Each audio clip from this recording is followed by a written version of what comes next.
All you'll need is a Phillips and flathead screwdriver. Firstly, remove any items and then the shelves from your door. Next, remove the 2 screws on the door bracket shown here.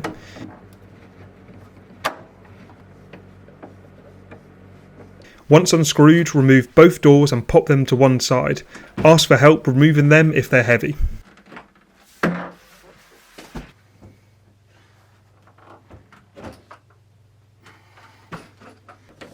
With your flathead screwdriver, remove the hinge pin.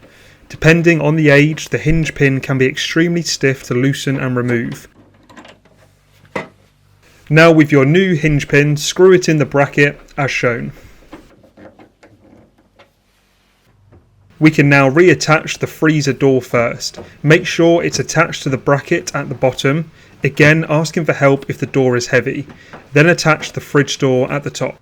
A little tip, gently rest your foot against the bottom freezer door to hold it in place whilst putting the top fridge door back on. Rescrew the 2 screws on the metal bracket.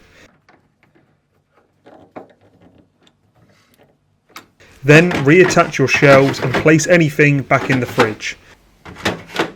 And that's it, your new hinge pin is all set to go.